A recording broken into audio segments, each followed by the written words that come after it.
You deserved everything you got. This is a union city. That is a Philadelphia tradition. Seize the means of podcasting. Oh God, the bosses crushed us. Let me tell you one thing else. In oldie-timey times, Who said it? Kanye West or Thomas we Paine? will not raw dog reality for that one. The pleasure of the flesh is in solidarity. The Scab Buster. It's going to be wholly unprofessional. Eight together strong. Let that be your mantra. Hello and welcome to the Labor John podcast. How you doing, everybody? How's it going now? I'm doing all right. Are you doing all right, Gabe? How are you doing, buddy? Yeah. And today we're going to learn about something very special. So hot take. What's the hot take? Slavery is bad. Oh, all right. Where's the stop button? All right. Now is not the time for a drop, right? Probably not. Okay. What's more is people have known slavery is bad for a very long time. So today we're going to learn about the 1688 Germantown Petition against slavery. Oh my goodness gracious. Yep. I think this is the oldest, or at least on the timeline, this is officially the oldest episode or oldest topic we've covered. I think you're right. So, yeah. So we should probably discuss the kind of the history of slavery. If you want, we don't North have America. We don't have to do that, Gabe. Oh no, we're gonna do a critical race theory. We do actually, because there are no more history books that tackle this subject. So it's up to us. We provide this as a free service to the public. In 1492, Columbus sailed the ocean blue. Oh God! Someone needs to update the rhyme. Yeah, and include a little bit more genocide. More accurately, a Genoese sailor got funding from the Spanish crown, which had just finished ethnically cleansing the Iberian Peninsula and had just started its genocide of Jews. And so he was supposed to find a new path to India so that they could get spices and bring those back to Europe to sell to all the white folks so that they could put them in a cupboard and never use them. He's an Italian hero, Gabe. I don't know what you're saying. He is. And the only Italian hero. We should not celebrate any other Italians or people of Italian descent who might be in the news. But anyway, so slavery. Speaking of slavery, Columbus eventually got to the Bahamas, Cuba, and the island of Hispaniola, which none of these were called that at the time. But that's what we know them as today. Spain and Portugal then went about colonizing the New World, basically turned the Caribbean into a massive sugar plantation. And then to work on those sugar plantations, initially they enslaved volunteers. They took some forced volunteers. Indentured servitude, Gabe? Well, that comes later. Great.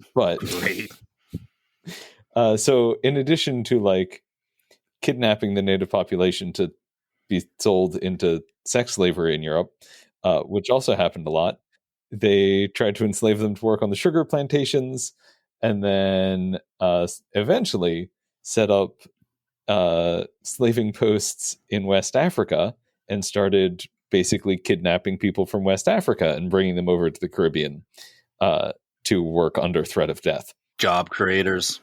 Yeah. Just job creators, Gabe. So by the late 1500s, we're gonna move quickly through this. Not quickly enough, Gabe. By the late 1500s, English people started showing up in North America. Hey, there we go. Yeah. They fixed everything. So they saw the whole forcing other people to work for our profit. They saw that whole thing and said, "Hey, that seems cool. We should do that." They started importing enslaved Africans to English colonies in the New World in 1619. Oh, great. It'll get better. Then William Penn founded Pennsylvania in 1682. And at that point, the whole kidnapping people and forcing them to labor under horrific conditions so that you can afford to buy a slightly nicer house system was just like widely accepted in English society. Yeah. Even among Quakers. Slavery in Pennsylvania actually predates English colonization in Pennsylvania. We should be proud of that. We should put up some signs. Yeah, the Swedes, who were here before the English, had been importing enslaved people since at least the mid-17th century. So first slave ship arrived in Philadelphia in 1684, and slave trade was an integral part of the economy. That's so sad. Yeah. Yes. Now, the Quakers, who supposedly had a nonviolent, pacifist, and kind of not quite like ascetic, but you were encouraged to live like a simple Christ-like life and not to be ostentatious. How many slaves did Christ have, Gabe? I don't think it mentions that in the Bibli. But so they did allow slavery. It was only about 7% of the Quaker population in Pennsylvania that owned slaves. However, that was all of like the wealthiest politically connected Quakers in Pennsylvania. Yeah. That's the backstory to slavery in Pennsylvania in the 1680s. We're going to talk about Germantown and how that ties into all of this, and how the petition came about. You ever think about writing a children's book, Gabe? I don't want to depress children more than I already do. Although, I mean, working in museums, it's not that much different. Yeah, right. To talk about Germantown, you have to talk about this guy named Daniel Francis Pastorius, pardon me. Who you might recognize as the namesake of Pastorius Park, which is a park in Germantown. So he was a German, or a German-speaking person, because Germany didn't exist at the time. But he was born in Sommerhausen in Franconia, which is a region in the Holy Roman Empire. He was born on September 26, 1651, to a well-regarded lawyer and devout Lutheran. Eventually, the family moved to the larger imperial city of Winsheim. Okay. And then, so he followed his father into law, attended the University of Altdorf, and then the University of Strasbourg, and then finally the Friedrich Schiller University at Jena. So he was very well educated. I went to all of the best schools. Or he just got kicked out of a lot of them. Yeah, I'm not entirely clear why he moved around schools so much. Okay. I mean, I didn't find anything about like his dad being upset with him, and he seems to have been fairly well regarded as a scholar and a lawyer. So okay. Yeah, we're just shrugging history. It's probably happened. His time as a lawyer in Europe is not important to the rest of the story. That's fuck it, Gabe. So he went on to practice law in. I say that and then I go on to talk about his time as a lawyer. So then he practiced law in Frankfurt am Main. I knew you were going to say Frankfurt. I was going to make a joke about Frankfurt. God damn it. The fact that I didn't do it is... Sorry. Well, this is Frankfurt am Main, which is very different than Frankfurt. This is a separate city on the Main River. Same name, but different city. Goddamn Germans. Well, they're not Germans yet. Proto-Germans? Yes. Goddamn Proto-Germans. Uber Proto-Germans. What is happening? Well, this is still back when like every German city-state was ready to go to war with every other German city-state in the good old days. The good old days, before a united Germany. There have been no negative implications from a united Germany. No. So he became acquainted with this guy, Philipp Spener, who was a Lutheran minister who founded a movement called Lutheran Pietism, which was like Quakers, but make it Lutheran, kind of. Yeah, it was basically like live a simple Christ-like life, follow the golden rule, be nice to people. That was kind of it. All right. But mind you, in the 1600s, this was like crazy radical ideas. Be nice to people and maybe like act like kings, Christ. Yeah, maybe kings are not the most important thing, and we shouldn't like burn each other at the stake every couple of years. But anyway, Pastorius began to follow the Spener's teachings, and then that strained his relationship with his father, who had become wealthier and very politically connected. Oh, no. So he returned home to Winsheim somewhere in the 1670s and began to like really argue with his father. As usual, he went off to school, he went off to college and became woke, and then came back and had a fight with his dad. Like, history doesn't repeat itself, but it rhymes. So this became an even bigger issue when the local peasants in Winsheim started to protest the abuses of the church and the feudal lords. And in response, his father and all of his political allies violently suppressed the peasant uprising. Oh! Yeah.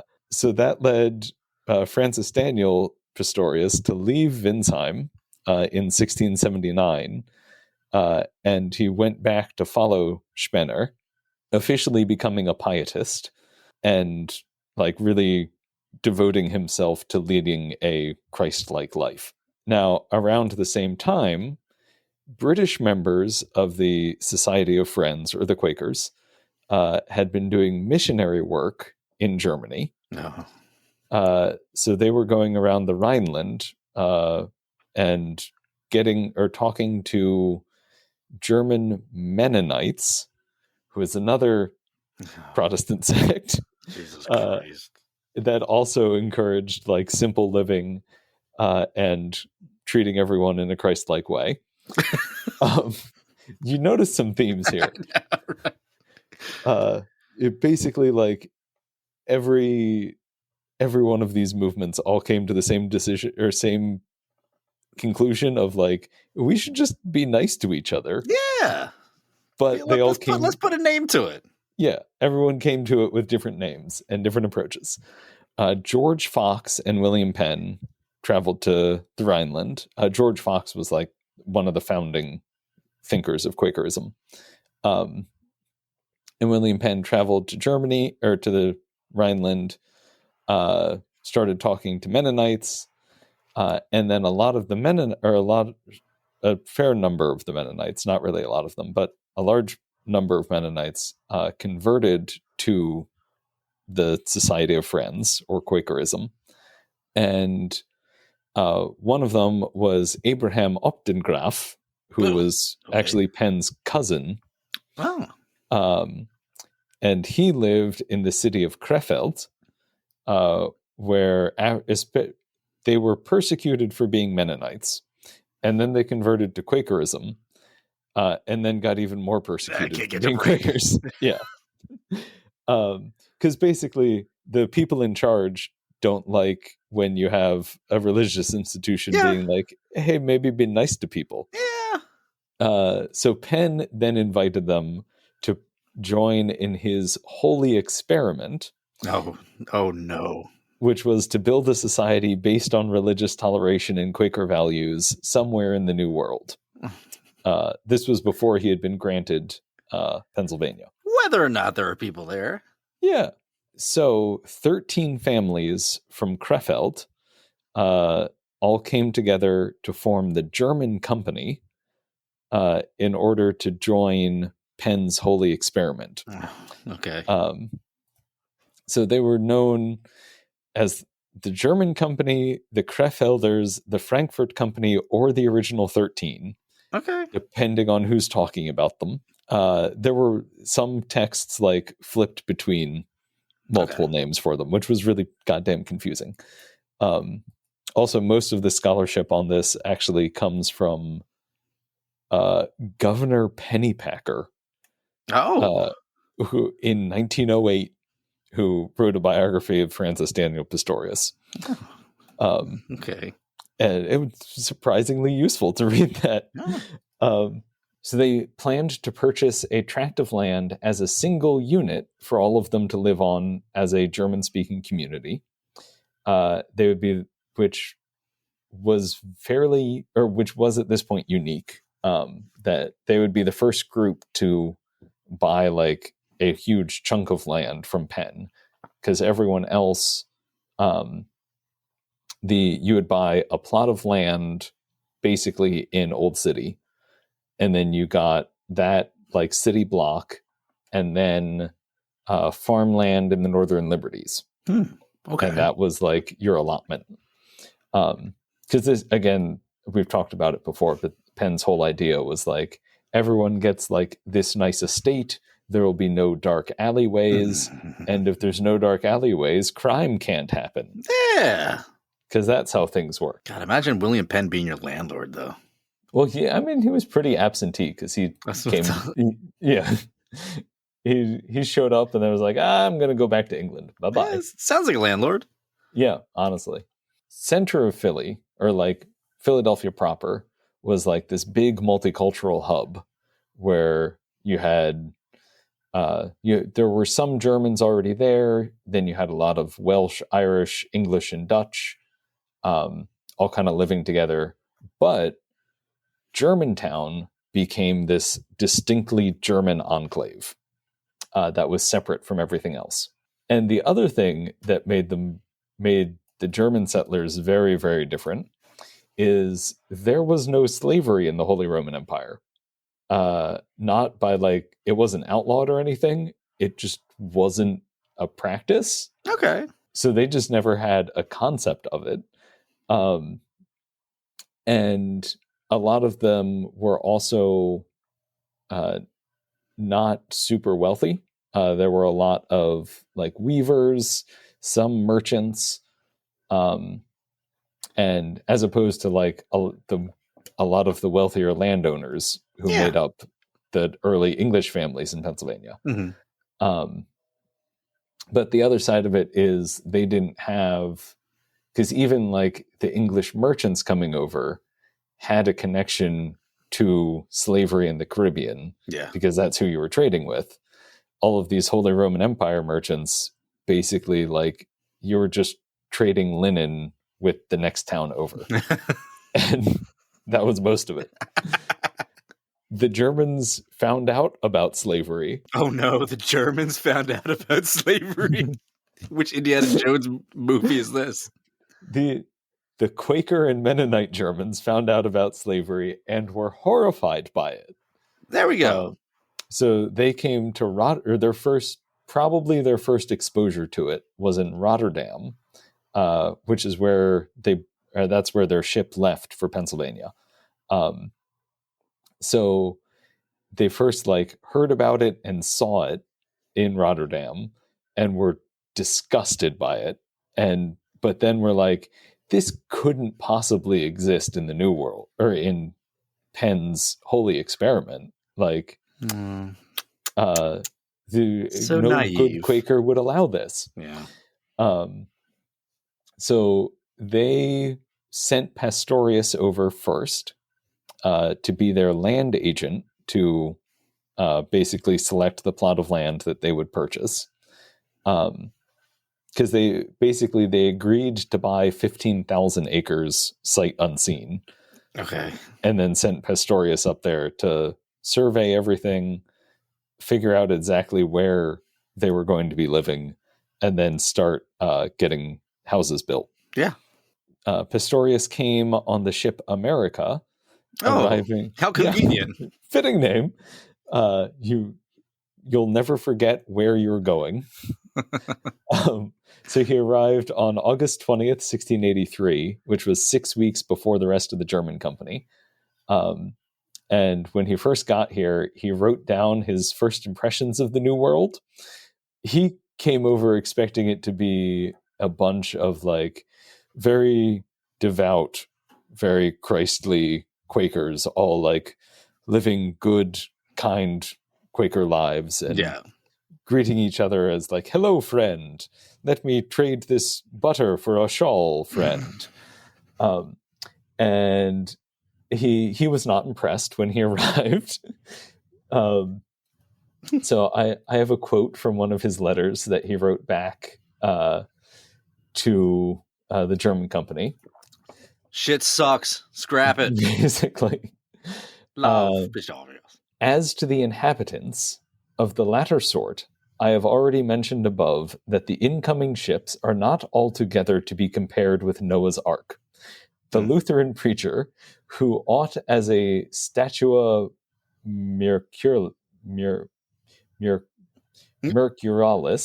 sorry, he should be sorry. Yeah, who ought as a statua mercurialis to show the Swedes the way to heaven is, to say it in one word, a drunkard. And there are coiners of false money and other vicious persons here, whom nevertheless it may be hoped the wind of God's vengeance will in his own time drive away like chaff. Mom, can you come pick me up? Basically, he then went on to say, because he also had a lot of interactions with the Lenape while he was here. His description of them was the Lenape that had converted to Christianity could not be trusted and would like cheat, steal, and threaten you. So basically, once Lenape people had any exposure to Europeans and European culture, they became just as bad as the Europeans. Okay. But the Lenape that were staying or were true to themselves. Keeping to the... Keeping it real. Yeah, keeping it real. That they were good and upstanding and like could be worked with and were not threatening. You know what? I'm okay with that. Yeah. Like basically he was just like whenever the fucking Europeans show up, they just ruin everything. Was effectively that's fair. Yeah. I mean he's not wrong. He got really upset that all of these so-called Christians weren't being very Christ-like. And basically he left Europe specifically in the hopes of finding or establishing a new Christ-like society. Yeah. And then he was like, well, this isn't working. This sucks. And he got kind of pissed off about it. I will also say that he did have a bunch of servants. So he did have like a whole household working for him, but they were employees. He paid them. He did, however, constantly complain that none of them knew how to keep a high German household. And in one of his letters, he was like, I'm going to have to fire my English maid because she can't get along with my Dutch maid. And once you guys get here, I'm going to need to hire one of your servants because I need to fire this Dutch lady because she can't keep my household. So the rest of the Germans got there in 1683. Presumably Pastorius got a new maid. He was then elected mayor of Germantown and its representative on the legislative council. Okay. German Quakers established their own meeting, which, from my understanding of like meeting hierarchies, that was under the Abington meeting, which was then under the quarterly or the Philadelphia quarterly meeting, which was then under the Philadelphia yearly meeting. Oh God! And then the yearly meeting reported to the London meeting, which was like the central meeting of Quaker life. Germans were living in Pennsylvania now. And this was the first time that they were like around slavery on a day-to-day basis. Okay. And they did not like it. I was about to say, how did they take that, Gabe? Yeah, they were not fans. And so actually one of the people on the ship with them coming over from Rotterdam was a guy named James Claypole, who was a wealthy English Quaker merchant. And he regularly imported enslaved people from Barbados. Okay. And that was we should note that most of the slave trade was between basically Philly and Caribbean sugar plantations, because Pennsylvania had a lot of agriculture and a big dairy industry. So they were shipping food and dairy products down the Caribbean and then importing in sugar and enslaved people. Cool. Yeah, it was great. It was a great system. And that's how Pennsylvania made all its money. There was some debate within even the English Quaker community about slavery before we get to the Germans complaining about it. So George Fox, the guy who introduced all the Germans to Quakerism, had some anti-slavery sentiment that wasn't. I hesitate to call it abolitionist. I would say you're either all in, you're all out, Gabe, when it comes to slavery. Yeah. So he encouraged Quaker slave owners to treat their slaves well, to educate them on good Quaker values, and to give them short terms of service. So, okay. Yeah. It doesn't really make it that much better. Yeah. He also recognized that the golden rule of do unto others as you would have them do unto you kind of went against the whole idea of slavery. So it made him uncomfortable, but not enough to actually do anything. That's the best I can say. Clearly he didn't like it, but he wasn't not enough to actually do anything about it. So he just was like, hey, maybe treat them well.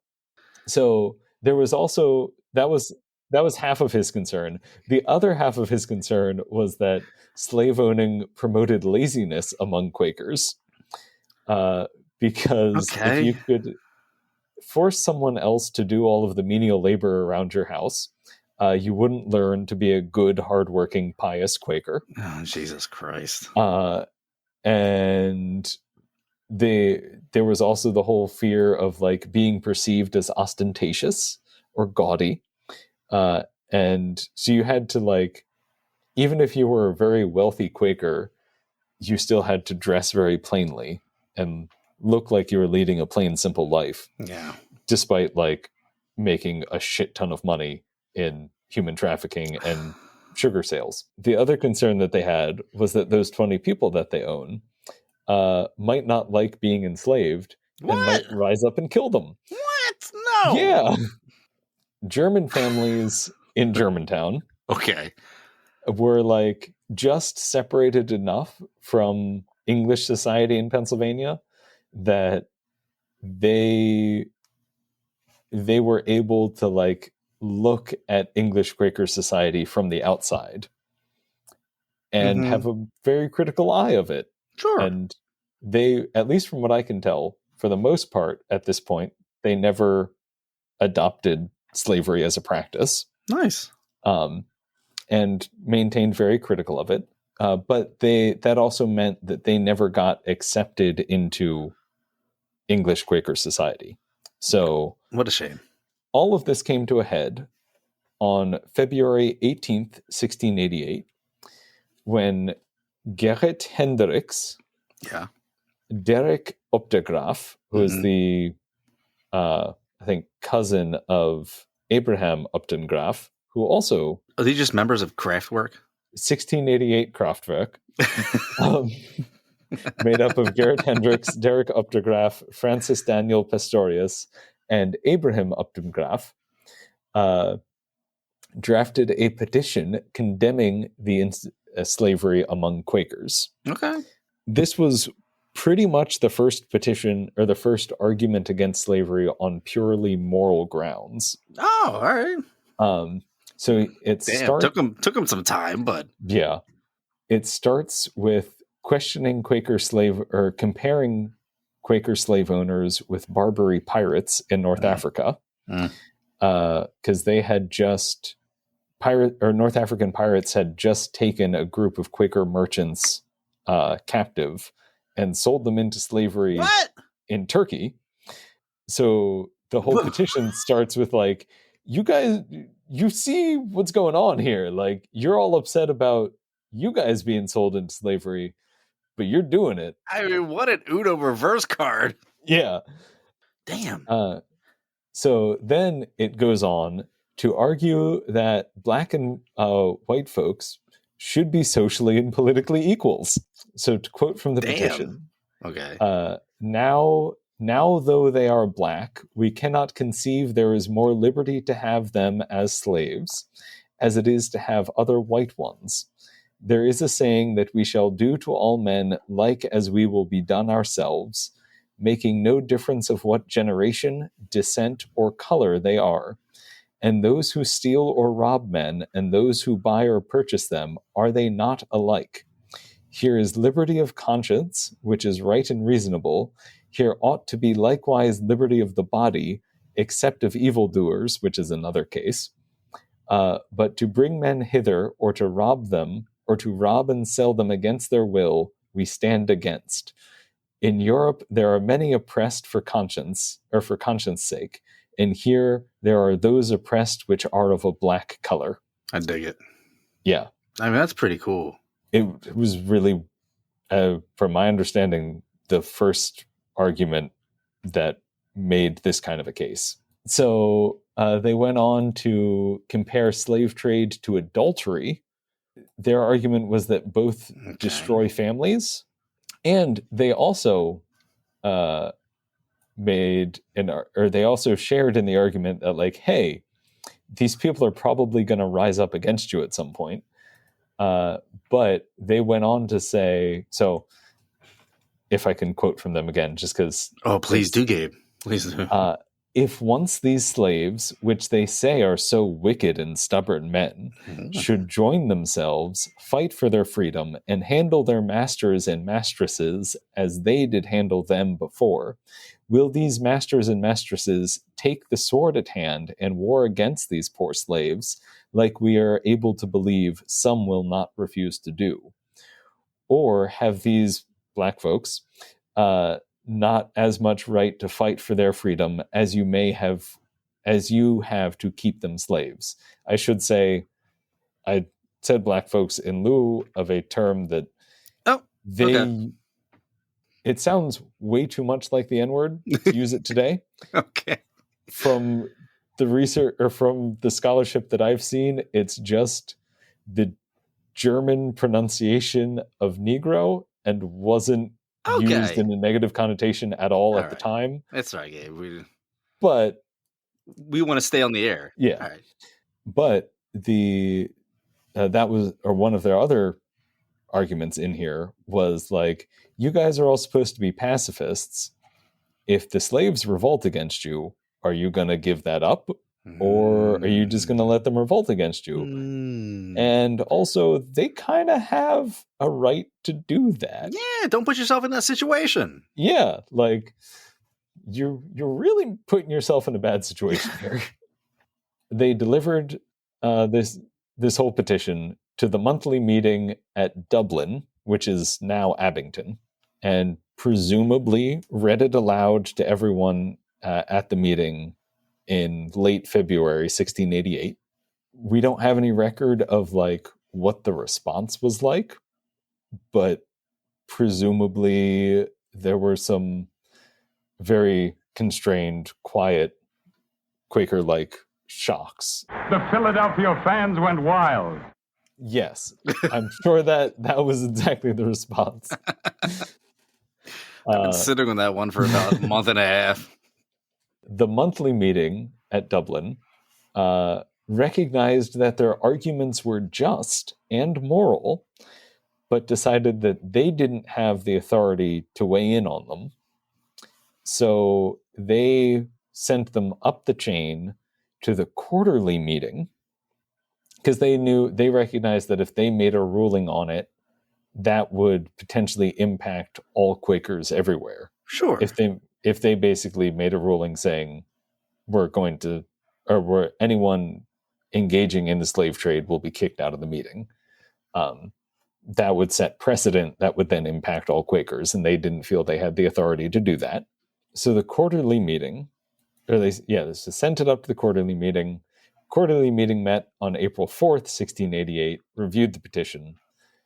They deemed it too weighty a matter for the quarterly meeting, passed it up to the yearly meeting, which met at Burlington, New Jersey on July 5th, 1688. The yearly meeting determined it was too weighty a matter for them to decide. Oh, where does it go? Sent it up to be decided by the meeting in London. Oh, wow. London what? England. London. London. It is unclear if the London meeting ever received the petition. Okay. Philadelphia never got a response from London, and I can't find anything about it ever actually being sent. So the only record we have is Philadelphia yearly meeting said, like, this is an important matter. We should send it to London. And then the original document disappears. There's no further mention of it in any of the meeting records, and no one ever really brings it up again. Until the document gets found, and I should say, eventually slavery did become a topic of debate among Pennsylvania Quakers, who banned it among their members in 1776. 90 years later? Yeah. After... Just busy passing it around to different meetings. Yeah. What about the Miles? The Miles meeting. Yes, pass it up to the Miles meeting. Oh. Well, and the Andromeda meeting.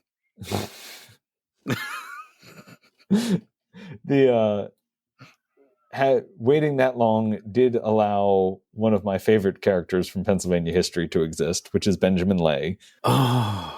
Really, it was all worth it so that we got Benjamin Lay, whom we're going to use for content at some point down the line. You were Philadelphia's outstanding citizen. Yes, that is the exact best way to describe Benjamin Lay. Okay, so original document lost after 1688. Then they found it in the vault of the Philadelphia yearly meeting in 1844. Whoa, really? Yep. And at that point, that was when the Quakers were getting really hardcore into abolition. Look what we found. Yeah, they're like, hot damn.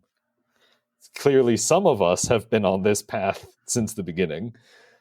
We won't talk about the 90 years in between there. So then they started touting that around to gather support for the abolitionist cause. Yeah. And that was also one of the things that inspired Governor Pennypacker to write the biography of Francis Daniel Pastorius. Oh, okay. And then somewhere in the late 1900s, it disappeared again. Oh, no. And then got rediscovered in 2000, or at least the original. Like, people knew the text of it at that point because it had been reprinted. Yeah. But it got rediscovered in 2006 and has since been properly preserved and is now open for a lot more scholarship. And now stands as the first example of a plea for universal human rights and an end to slavery in America. Well, I look forward to it disappearing again and popping up in another 200 years.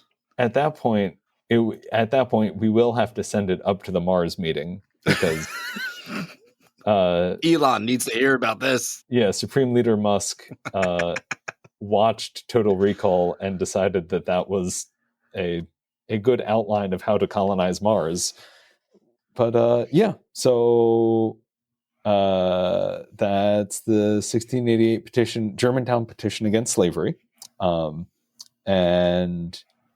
I also just wanted to say I personally really like using this as an example when people tell me that I shouldn't be upset at people in the 18th century for owning slaves because it's just what you did then and no one knew any different.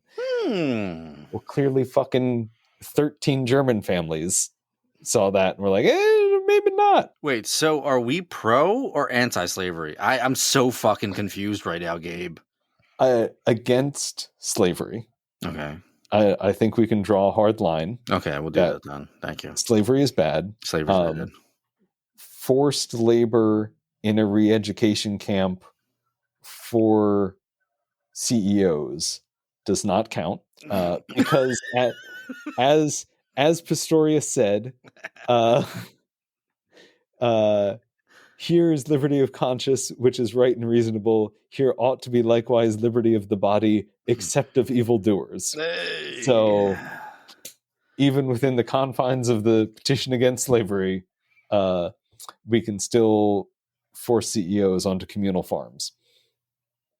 It's been nice knowing you. I'm sure the Tesla drones are circling my house right now.